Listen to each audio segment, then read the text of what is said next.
Well, hello and welcome to another video. I'm very humbled by Nick Thorpe's presence today in the study. Nick's a property investor, properties developer and serial entrepreneur. Nick started his life actually in the army, then transitioned to property a bit later on. So welcome to the channel, Nick. Thanks for having me.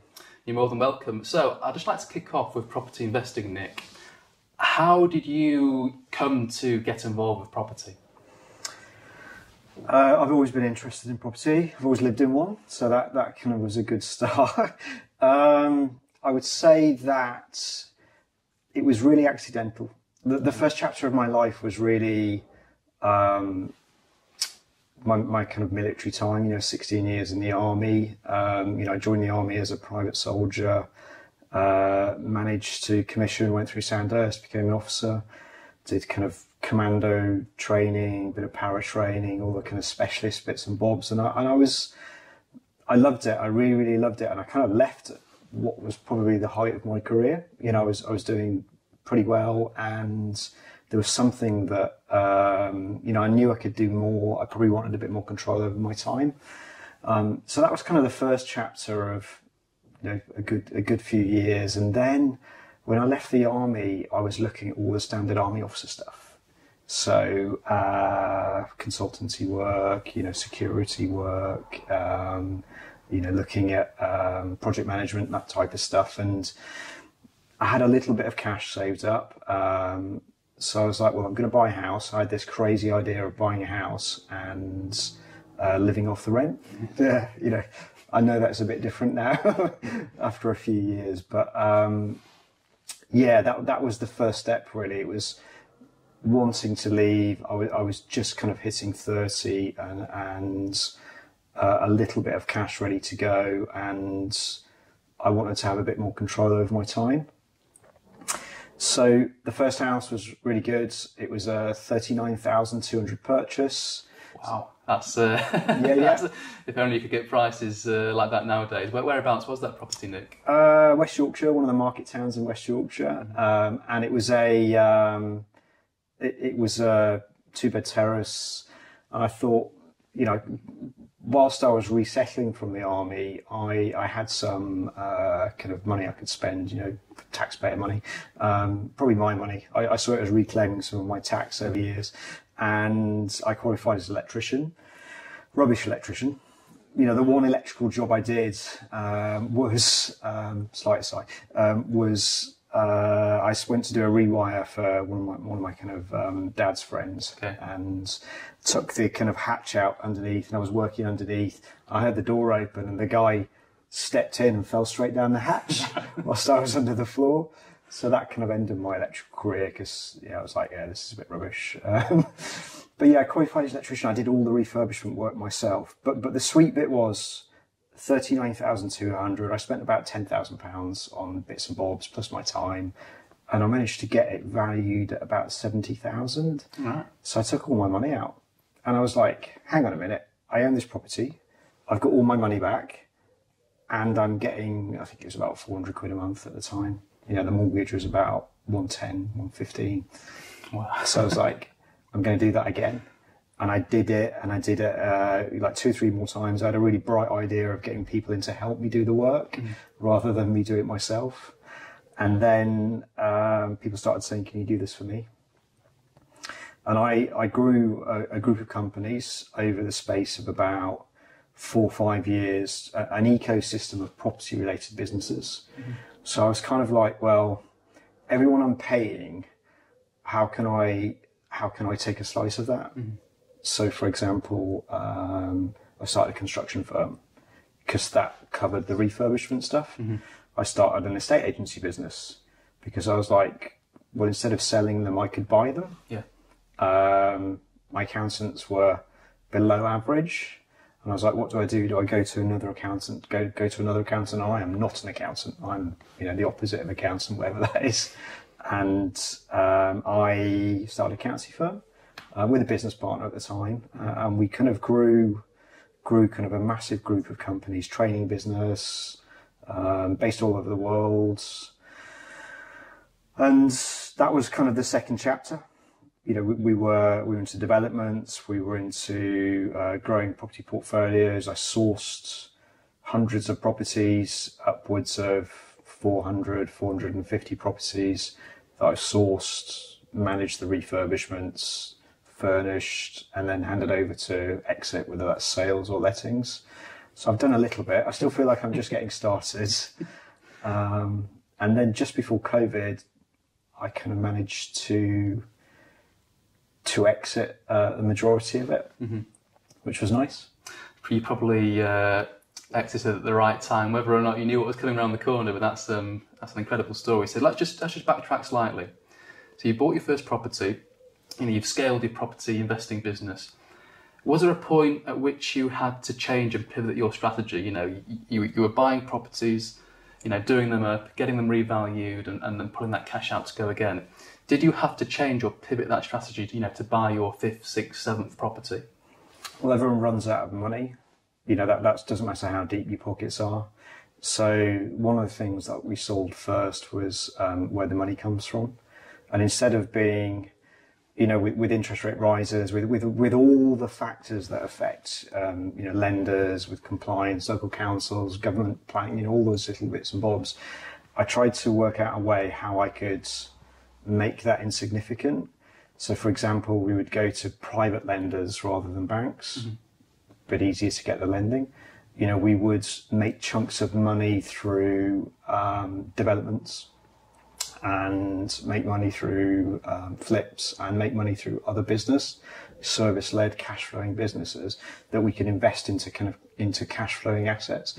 One of the big things was, to start off with, I had a job, and I pivoted massively into a business, which was, the first step really in any business is it runs without you. The second step is it grows without you, and that's what we got to. I got to the point where my business was growing without me. I had new clients coming in that I'd never heard of, and I was there just kind of tweaking little bits and bobs. Normally creating a bit of chaos. So I kind of tried to stay out of the office a little bit. Yeah. But that was the big piece. It was solving the money first, and then going from job to business. So what you're saying then, just to kind of summarise, I suppose, is you'll reach a point where you run out of money in finance, and I experienced that very early on in property. And how on earth do you get your second? You've already spent all your money. I mean, even if you pull some money out, maybe it's not enough to go again. So just to give the viewers an idea of roughly what year it was that you were expanding your portfolio, and we can have an understanding of what the base rate was in that particular time. What year was it that you were expanding, Nick? So I started property on the 1st of January 2014, and base rate, I don't have a clue, probably 1%, 2%, something like that. If not, it might have even been lower. Lending was a lot simpler. Buy, refurbish, refinance strategies were a lot simpler. It was a lot, it was easier at that point to really, when people used to find the deals, when people used to ask me what I did for a living, I used to tell them I was a professional property viewer, because I viewed so many properties. I would view 30 a week, for weeks and weeks and weeks, and harvest through to find, stuff 30, 40, 50% below market value. So 2014, I mean, I don't know 2014, but I started the year after, and, rates were peanuts. And when I ran out of money, back then, I think it was slightly easier to raise private finance because the base rate was nothing. You could offer an investor 6-7% and they'd say yes. So last question I've got for you before we come on to the property development side is, there's a lot of, excuse my French, but there's a lot of crap being said within the property industry. What do you find is the worst advice that you hear being repeated within the property industry, especially online? Buy some training on your credit card. That's probably, I don't, do you know what? It's a good question, but any bit of poor advice, it depends where you're coming from, and it's very hard to give generic advice to people. I think it's about doing what's right for you and what you're comfortable with. But also, you've got to do something different in order to make a change. And I think a lot of people come in, you know, I've been mentoring for many, many years in this, and I see people that have come in and leave their job straight away. I think that's a poor bit of advice, because I think you need to keep that basic income covered so you can have space to work in that asset column.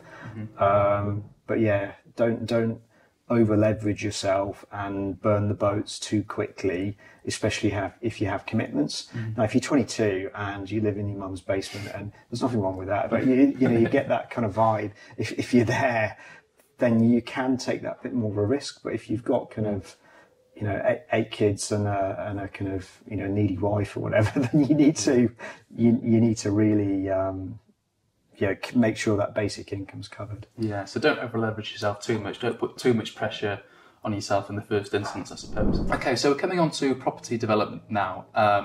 And this is one of the reasons why I'm very excited to have Nick on the channel, because not only are you a property investor, but you've got a lot of development experience that you can share with us. So, you know, tell us a bit more about your property development journey, Nick. Okay, so the first development, I live in Leeds, just on the outskirts of Leeds, West Yorkshire, and the first development I did was down in Hove on the south coast, just next to Brighton. So about 7 hours door to door. But, you know, the idea was, we've got, you know, the numbers are so good, you know, the builders are great, we've got good contracts in place. What could go wrong? It was a 5-bed HMO that we were converting into 4 flats. So if you imagine a square building converted into 4 flats, relatively simple conversion. Just most things that could go wrong did, from the lender pulling the finance through to, you know, finding other private finance, through to the builder doing a poor job and then going bust, and then another builder, similar kind of thing happened with them, through to some compliance issues, through to building warranty problems. But I was meant to make a couple $100,000 on that one. It was about $1 million GDV all in, and the end result was we made about 50 quid, I think, £50, yeah, which is not that bad, but still, yeah, it was a nice kind of entry ticket of development. By that point, when I'd been doing that, you know, I'd probably done 150 residential refurbishments. Okay. So I would say that I had an idea of all of it, but for whatever reason, all the stuff I mentioned is what I tried to improve for the second one. Now, the second one, I joint ventured with some guys who turned out to be naughty boys. Okay. So lost about 150k on the second one. Third one was a bit better. And this was a church that was being converted to 19 units. So not quite a cathedral, but it was a big church with, you know, new build element and also some outbuildings. And actually that, you know, completed with a high 6-figure profit. And then I've kind of rolled on from there, really. I've got a really nice project on the go at the moment in Birmingham, which is a commercial property converting to commercial ground floor, 4-bed HMO above, and a 4-bed new build in the back garden. And it's going well. What was interesting with that one was the gust of quotes for the builders. It was about just over $100,000 difference between the highest and the lowest, which is quite difficult to judge. Yeah, and I guess the question then is, you know, is that going to be the actual final and true cost? Is the cost going to escalate slightly? But let's just backtrack. So your first one in Hove that we've spoken about today, 7 hours door to door, and the end result, I suppose, if you're looking at it from a monetary point of view, wasn't great. However, would that necessarily put you off, your experience there, put you off investing and doing a development a bit further afield? I don't think anything puts me off anything. I'm a glutton for, I think that's probably one of the selfless commitment chip that the military gives you. You know, tell me it can't be done and I will show you. I probably wouldn't have the appetite to push abroad, but I'm happy anywhere in the UK. You know, and Birmingham was a good test for me, actually, because I didn't know the area, I didn't have a team in place, no professional services, anything, and it's working. And I'm down there about once every 6 weeks. Oh wow, that's nothing. 2/3 of the way through at the moment. So we'll come on to. I've got a really good question to ask you about the Birmingham one. Soon. But then after your Hove experience, you JV'd with someone and you lost roughly £150,000. How did that make you feel? What did you learn from that experience? The people had a profile, and they were known in the industry, and it made me feel sad. And I probably got a bit of grey hair, on the way from it. My lesson was one of the key aspects in all forms of joint ventures and kind of any kind of development is having the right contracts in place. Okay. That's the bit that's really saved my bum, like on and on and on, with all the bits and bobs of stuff that's gone on. And these developments had investors stacked up in them as well, groups of investors that we'd kind of introduced. So it was all about, I learned you've always got to do the right thing. You've got to be very clear with communication, very, very open, because you've got to have one version of the truth and that's it. Take a longer term view on these things. Mm-hmm. So I suppose from a legal point of view, after that experience, you really, I suppose, focused on that and thought, well, this is a potential weakness of mine, and I really need to focus on this area a bit more to make sure the developments going forward are positive ones. Yeah, absolutely. And we were probably spread thin. There was probably about 10 companies on the go at that point, wow. If not more. It's about having the right people, and how far can you trust somebody? And it's not necessarily when you go into, it's kind of like going into a relationship. It's not necessarily when you go into it, it's when something happens in their life as well. Okay. So that's the same with choosing business partner, life partner. I'm not a massive fan of joint ventures, not necessarily because of this, but just because of you can't control what goes on around them. Mm-hmm. And the human experience includes illness and, all the bits, family problems and, personal problems and all the bits that come in life. The 3 Ds, death, debt and divorce. I get that, that can mix into the equation. So the third example he gave was the church, and that was a very good project.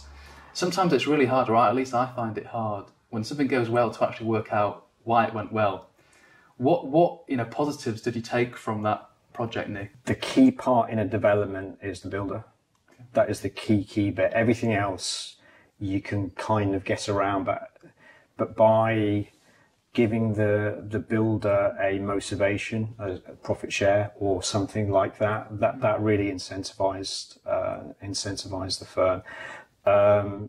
That was a complicated one, and we came into that site. It took 5 years to get planning, and we came in at 6 months before the planning was granted.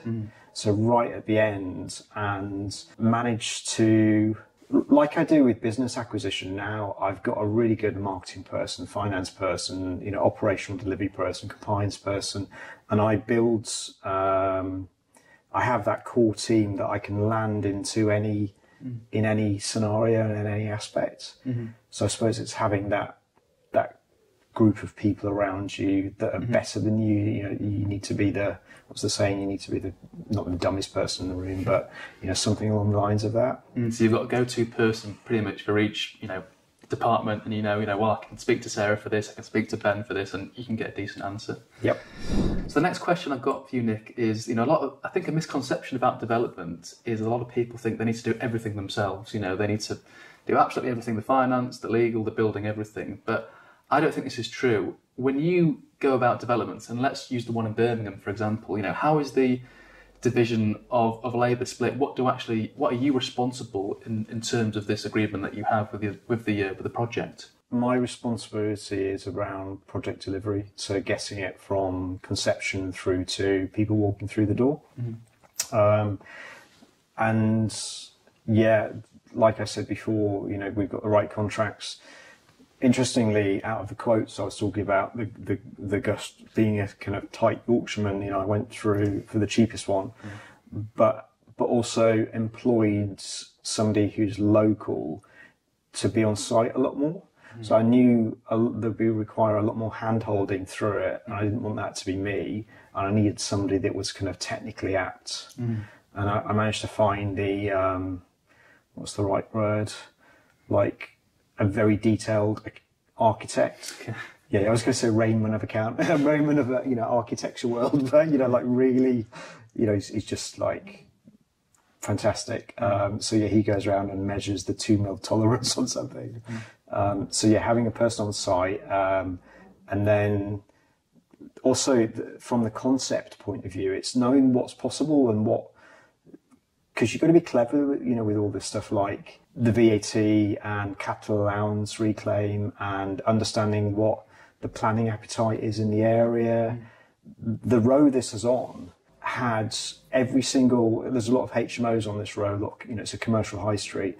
Every single application for the other properties have been turned down for HMOs, but then they'd gone to appeal, whereas ours got accepted straight away. Because we just went to look at what the appeal information was, put that into the application. It's not complicated. Like all this stuff, I don't think property development is complicated. There's just a lot of moving parts, and you've just got to work your way through in the right order. So what advice would you have then? Let's say someone wants to be a property developer and wants to start a development. What advice would you have for them literally to start out? How would they, I suppose, structure their day? Who would they look to team up with? I would say find someone that's done what you're doing and either pay them or get some free time or, something like that. Some kind of coach mentor are really, really important. Do some training in the field, because that's really important, because the learning curve is massive. And then have a go, start small, start with, something simple and work your way up. Okay, great. So I suppose just to recap, work with someone who ideally done it themselves, got the t-shirt, and start small. I think that's some good advice. So the last part of this interview is we're going to talk about business and in particular get Nick's advice. So, Nick, you've scaled and you've sold several businesses. What's the secret to doing this process? I would say that the first step is understand the industry and the want and the need. I would say so. That's kind of the concept element, the starting piece. Also having some kind of critical mass. There's kind of two ways to. Once you have that, there's two ways to really grow a business. You can either bootstrap, so as you make a bit, you can add bits in. So you're making a bit more money, you can employ your first, VA, or you can employ your first employee, or you forward load, where you, stump some cash up and you create capacity to grow into. Both have positives. I think it's easier to forward load, but it's safer to bootstrap. So I've done both and enjoyed both along the way. I would say having really talented people around you has been the secret. That's the bit, because they're the ones, any of your team members, you're there to create the culture. Any of your team members are there to create profit. And if they're not, if it's not 2 to 3 times the revenue, ideally it would be 3 times what you're paying them. That's what they create. And there's a kind of an interesting formula for kind of per capita head of your turnover within the business. And if you bring somebody in, it should increase.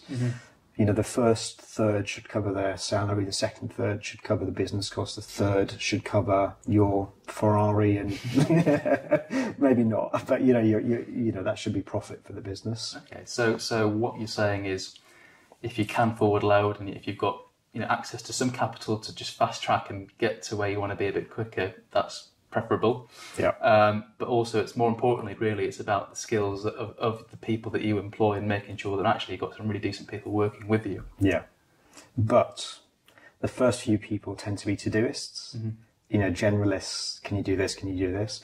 And they don't tend to stick around, even though they're your family and it feels, very personal. Each of your businesses is kind of like a child, really, and they grow up. And that's the thing about when you get to exiting, you've got a lot of emotion involved, because it's, giving one of your kids away.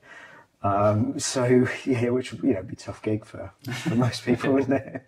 But, by investing in the people and, you're giving them the vision and not getting in your own way.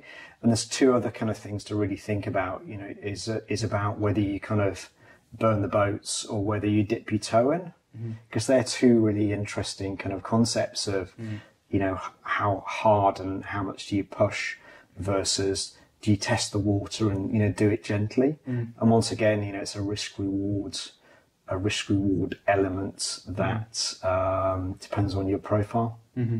I can relate to that in some way. I mean, going back to a previous point, when I first started off in business, it was all, I suppose, organic in the fact that I really wasn't too keen to put that much money into it, if that makes sense. I wouldn't necessarily say I was testing the water. I just wasn't forward loading and, you know, putting loads of money in marketing, advertising, things like that. But then, you know, fast forward 5 years from that, I realised, oh gosh, you know, I wish I would have forward loaded, because you can just fast track and scale to where you actually need to be in terms of growth a lot quicker. Yes, it's going to cost you more to get there, but you can shorten that period. And I think that's what I've learned, is don't be afraid to spend money. You know, if it's a good investment, that is, you know, in terms of, you know, spending on advertising, you know, how much is that advertising going to bring in terms of additional sales. Don't be afraid to do that. And that's one lesson that I've kind of learned over the years. Yeah. And I suppose just touching on the second part of what you said, which is, you know, do you just test the waters and, you know, if it doesn't work, oh, well, that's fine, at least I tried. Or actually, do you fully commit to something and say, right, well, this has to work and there's no other option? And I kind of am in favour of the second option. Because, you know, coming back to your similar analogy in the army, you know, there has to be a way to do it. There's got to be a solution to the problem. Yeah, massively.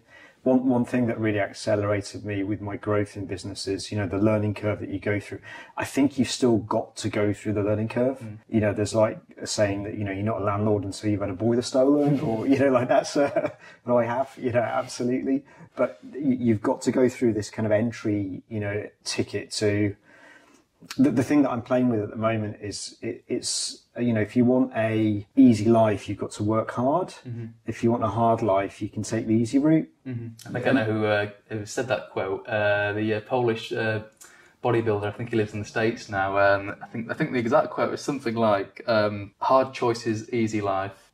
Easy choices, hard life." A great quote to live by. It probably goes back to Marcus Aurelius or something, you know, like it'll kind of lead back to somewhere, but it really, you can't, like a coach, mentor, you know, I had all sorts of business coaches over the years, which have really got me from, you know, 1 to 2, 2 to 3, but I've still had to go through the pain points, and if you try to dodge that, it doesn't tend to work out from my experience. And I've coached hundreds of businesses.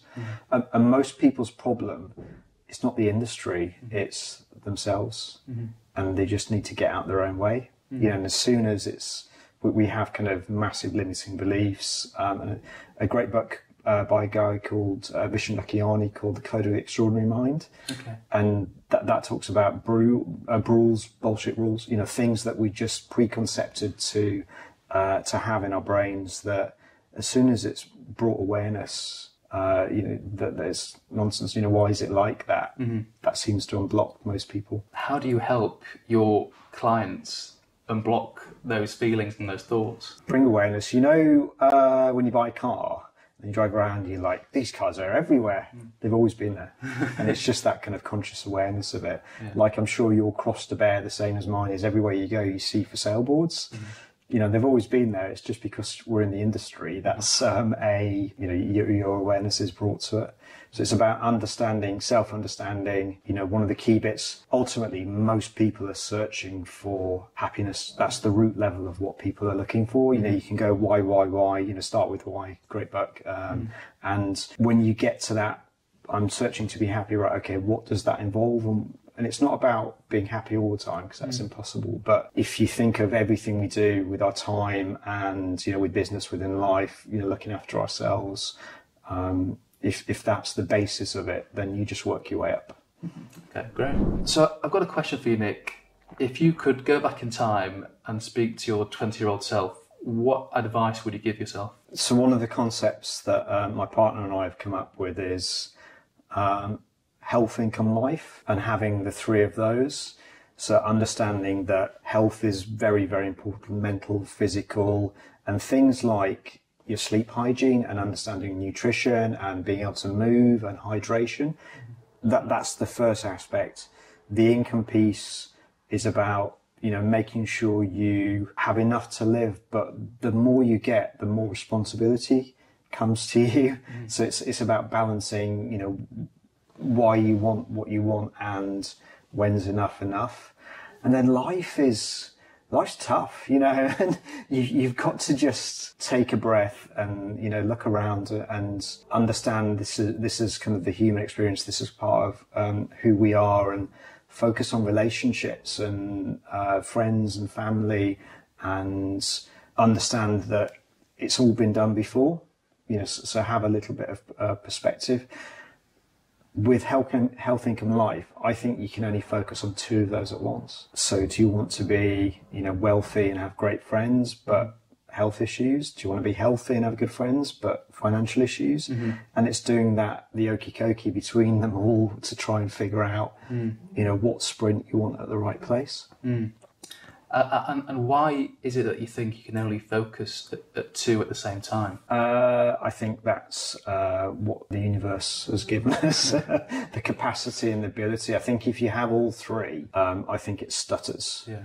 And this comes from a lot of experience of coaching hundreds, if not thousands of people. And I don't think we tend to have the capacity to excel at all those areas. Yeah. Okay, that's interesting. I mean, one thing that I learned from you when we met, I don't know when it was, at Roundhay Park a few months ago. I think you asked me something like, you know, what are your priorities in life? And I said what my priorities in life were. And you questioned me. You said, well, I think number one should be you. You should actually put yourself first. And I thought about this actually in the coming days afterwards, and thought, you know what, you're actually right. You know, rather than putting other things first, if you put yourself right and make sure, you know, you're right, you're in the right mental space, you're healthy, you're fit, well, everything else then falls into place, and it's slightly a little bit easier that all the other things you care about then fall into place. So that's something that I've taken from you personally, Nick, which, you know, has helped me a lot. And when I focus, and it's not being selfish. There's a borderline, I think. It's not being selfish, but when you focus on yourself and put yourself first and make sure you're the best possible you. I know it sounds really cheesy. Really good things do happen that spills over into your family life, spills over into your business, into other areas of your life. Be the role model that you want people around you to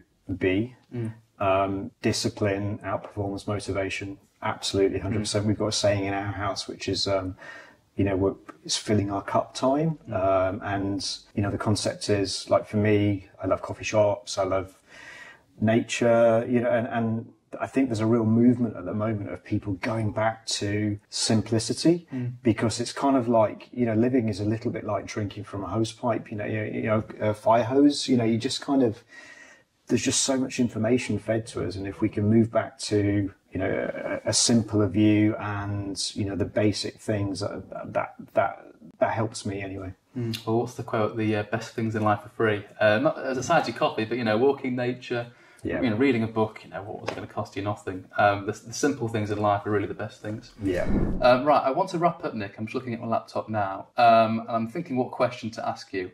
You've already mentioned the book so far on the channel, but what is the book that maybe you've gifted the most, or the book that has really impacted on you the most? So with my coaching clients, one of the 3 books that I give them, I'll talk about one of them, and it's The E-Myth by Michael Gerber. Got it over there, yeah. yeah. And it's just a fantastic explanation of how business works. You know, really, really powerful, you know, timeless view of, you know, service, you know, versus your team and how to grow a business. Obviously, if you haven't read that E-Myth, I recommend it. I think there's a second version out or something like that, so well worth having a look at. But before we finish, if you are looking to be put in touch with Nick, obviously Nick is a business coach. We'll put his website in the description. So I think you actually offer a free half-an-hour business strategy call. Is that right, Nick? Do I? Yeah, no problems at all. Yeah, that's fine. Yeah. I picked that up from your website, by the way. So hopefully you still offer it. Yeah, of course. Yeah. But yeah, if you're looking to take your business to the next level, then I seriously would recommend having a conversation with Nick. Also, we haven't really mentioned it actually in this video so far. Nick runs Lived In Property, and you manage lots of different properties. So do you want to just tell us very briefly, Nick, a bit about Lived In and maybe how you can help people with managing their property? Yeah, of course. So 3 aspects to property investment I think are really important. The right area, the property needs to be the right standard, and then managed well. And I think management is the hardest piece. You know, the lettings industry is a tough industry with low margins, but actually if you get it right, it really, really works. And that's why, you know, within Lived In Property, we're an asset protection business. And looking from an investor's point of view. That's kind of the USP. That's the difference of what we offer. So yeah, covering across West Yorkshire, you know, very good at HMO, very good at buy to let, and then also, you know, coming soon is the short stay, you know, service accommodation management. Okay, so for any of you with HMOs and buy to lets in West Yorkshire, you can obviously contact Nick, and I'll put the website in the description. So thank you very much, Nick, for appearing on the podcast. I've really enjoyed our conversation, and you know, I think it'd be nice to keep in touch. Let's keep in touch, see where we are in the coming years, and I'm sure you'll have lots more development stories and advice to give us all. Cheers, mate.